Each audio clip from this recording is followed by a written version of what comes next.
CRB की report में एक बड़ा खुलासा हुआ है और ये बहुत बेहतर कदम है। 2023 का जो रिपोर्ट आई है एनसीआरबी की, उसके अकॉर्डिंग देखा गया है कि यूपी में जहाँ पे कई पहले काफ़ी बड़े तादाद में बड़ी संख्या में दंगों की रिपोर्ट दर्ज हुई है, वहीं अब ये देखा जा रहा है कि अभी तक कोई भी 2023 में दंगा नहीं हुआ, कोई भी सांप्रदायिक या धार्मिक उन्माद नहीं फैला है। तो एक बड़ी उपलब्धि है। कैसे देखते हैं, क्या कहेंगे इसको लेकर आप? नहीं, अब इसको मैं बहुत बड़ी उपलब्धि मानता हूँ। प्रदेश सरकार की भी, उत्तर प्रदेश पुलिस की भी सख्त कार्रवाइयाँ उत्तर प्रदेश पुलिस ने की हैं।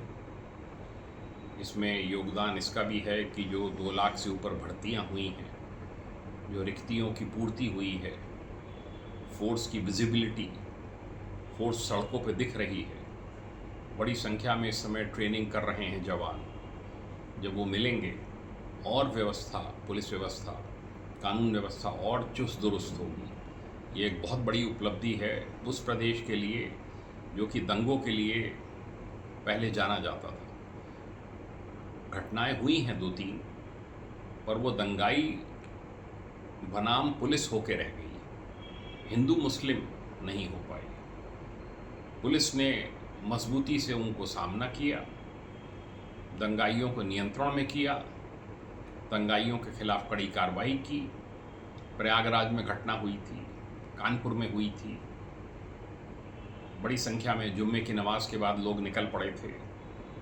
किसी में शक हुआ था कि पीएफआई जो अब बैंड हो गई है, कि पीएफआई के द्वारा आयोजित किए गए थे। मुझे पिछला दंगा लखनऊ का याद है, जब सीए एनआरसी का था, तब ये हजरतगंज में और ये परिवर्तन चौक के पास आगजनी, ओबी वैन्स को फूंकना, पुलिसकर्मियों पर पथराव करना, वो घटना हुई थी। उसके बाद से लेजिस्लेशन लाया गया, सरकारी संपत्ति, निजी संपत्ति को नुकसान पहुंचाने वालों से उसकी वसूली होगी। उसके बाद से मैं देखता हूं कहीं पर न कोई सरकारी संपत्ति को नुकसान पहुंचा रहा है, और अगर पहुंचाने की कहीं कोशिश भी हो रही है तो उसमें इतनी सख्त कार्रवाई की जा रही है, वसूली के नोटिस निकल रहे हैं कि इससे बलवाइयों के जो हौसले हैं उत्तर प्रदेश में, वो करीब करीब ध्वस्त हो चुके हैं। इससे पहले कि क्योंकि आपने एक लंबे वक्त तक यूपी का भी कार्यभार संभाला है, तमाम तरह की आपने चीज़ें देखी हैं, आपको क्या लगता है ये फोर्स और प्रशासन दोनों का एक बेहतरीन कॉम्बिनेशन है जिस वजह से चीज़ें, क्योंकि एक वक्त था पहले जब दंगों के लिए, जैसे कि आपने बताया कि दंगों के लिए प्रदेश को जाना जाता था। देखिए, मैं तो लखनऊ कई साल पोस्टेड रहा, आईजी जोन था लखनऊ। शिया सुन्नी होते थे, अब आपको कोई शिया सुन्नी, कोई सुगबुगाहट भी नहीं सुनने में मिल रही होगी। सब शांतिपूर्वक अपने अपने त्यौहार मना रहे हैं। शिया भाई अपने त्यौहार मना रहे हैं, सुन्नी अपने मना रहे हैं। पहले बड़ा तनाव रहता था। मैं बतौर आईजी जोन खुद पुराने लखनऊ में मौजूद रहता था कि भाई दंगा कहीं पे दंगा फसाद ना हो जाए। अब ऐसी कोई परिस्थितियां नहीं हैं। बड़ा स्पष्ट संदेश मुख्यमंत्री जी का पुलिस फोर्स के लिए है, डीजीपी के लिए है, ज़िला प्रशासन के लिए है, समस्त आईएएस अधिकारियों के लिए है कि दंगाइयों के खिलाफ कठोरतम कार्रवाई होनी है।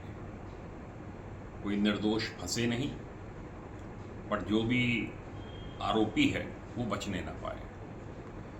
तो यही कार्रवाइयाँ हमने अब बरेली में देख रहे हैं। इसके बड़े दूरगामी परिणाम होंगे। मुझे नहीं लगता कि दंगाई आसानी से भविष्य में भी सिर उठा पाएंगे। 2017 के बाद से दंगों का नामो निशान नहीं है। अगर आपको प्रदेश में इन्वेस्टमेंट चाहिए, बाहर के उद्योगपति आएँ यहाँ पर अरबों का इन्वेस्टमेंट करें, तो शांति व्यवस्था उसकी पहली शर्त है। कानून व्यवस्था बनी रहनी चाहिए, अपराध कम से कम होने चाहिए, तभी बाहर के उद्योगपति ये जोखिम उठाएंगे कि आपके प्रदेश में इन्वेस्टमेंट करें। अगर गुंडागर्दी होगी, लूटपाट होगी, सांप्रदायिक दंगे होंगे, कर्फ्यू लगा रहेगा, तो कोई आपके प्रदेश में नहीं आएगा। तो उसके हिसाब से मेरा मानना है कि बहुत सही कार्रवाई हुई है, ये अपेक्षित था।